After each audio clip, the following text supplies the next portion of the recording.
I'll let you do it, right? I'll let you do it. I'll keep that in mind.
Nice one.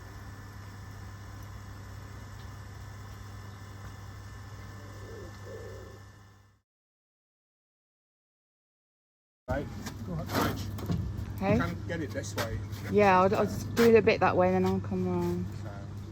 So, 1, 2, 1, 2, 3. And again, 1, 2,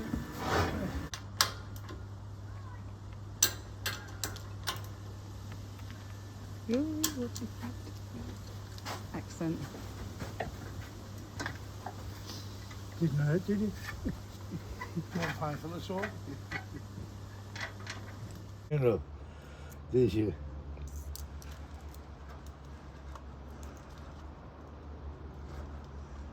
Can you see that, Rob? Can you? You see that? Unbelievable. Brand new wire. And that is top grade, and that there.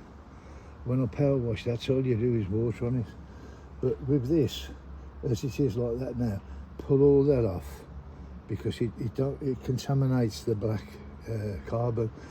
Are you filming now, Rob? Yeah, yeah. What I'm going to do is, if you film it, I'll do this with my hands. Have you got it? Yeah, yeah, yeah. Just carry on. Look at that. Is that good? Brilliant. Is that good, Rob, or what?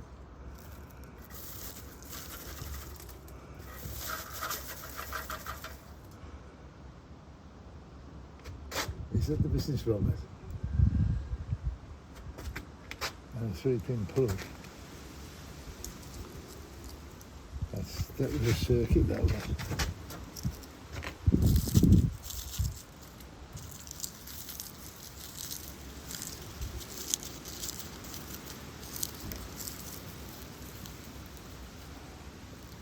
There's the asbestos stuff, and underneath it's just the copper fittings, all the welding onto there, onto the copper. Got it. A 3-pin plug, we had one here somewhere. A 2-pin plug, 1, 2.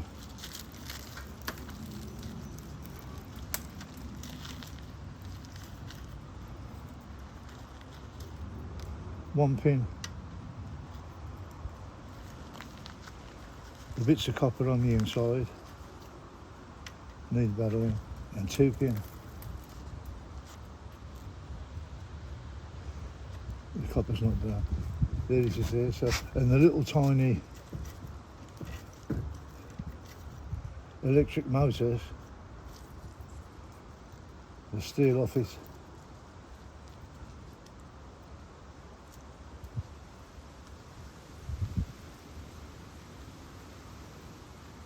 And the copper wire is in there. And that's it. And that was that. Remember I showed you that little motor that was in there. And the copper's inside there. That was a motor. And this is the wire here, there's all copper wire. Just touch it.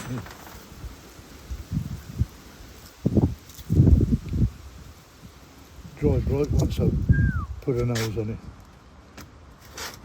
It's quite incredible. And there's some more here. I'll touch this, bring this up. This is anti-burn, this is.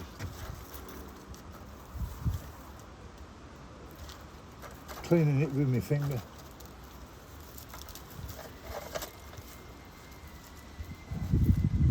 And open the aluminium up, there's the copper wire.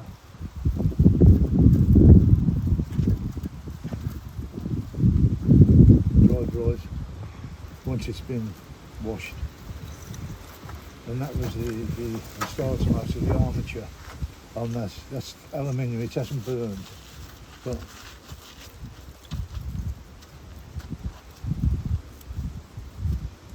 all the copper wire, as with all armatures, you cut it there with the hacksaw and pull the wire off and tap them, and I'll just all the copper oil.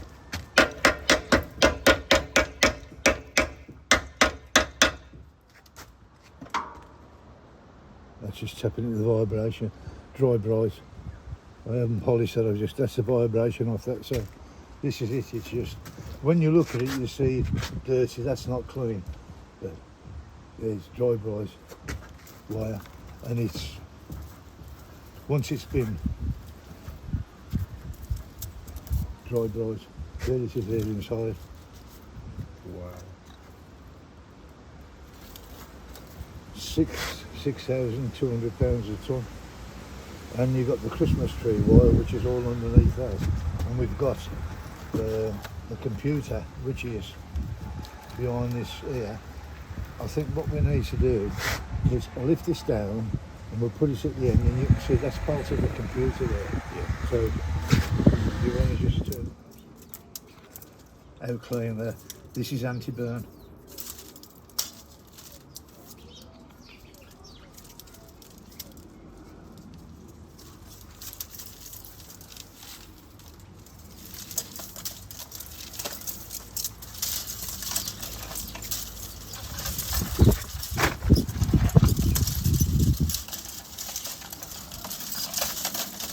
Are you filming this, Rob? Yes. It's letting it come off. I mean, there's no pedology there. I'm just pulling it straight out, you know what I mean?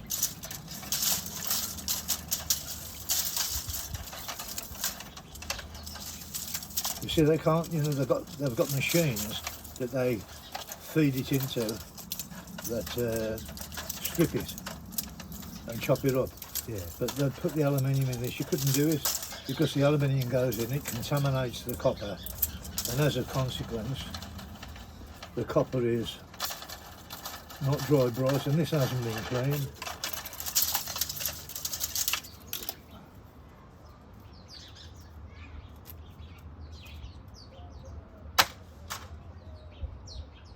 That's done. There's the aluminium foil. And the aluminium has not melted. The aluminium has not lost any.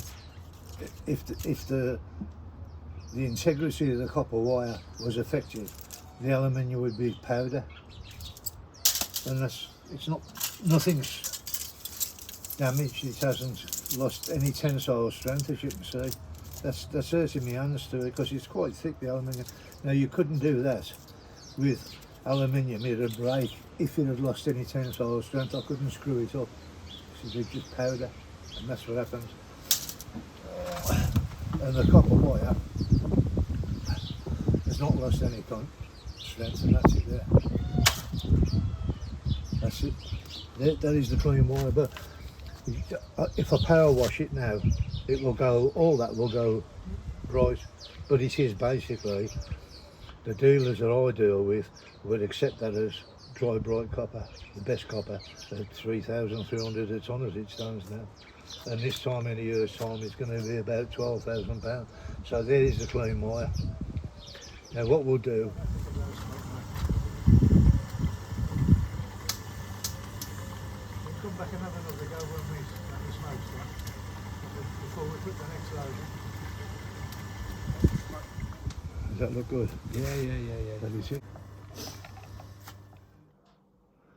Is the chicken poo. And I'm in the house, on the table. No smell at all. It doesn't smell.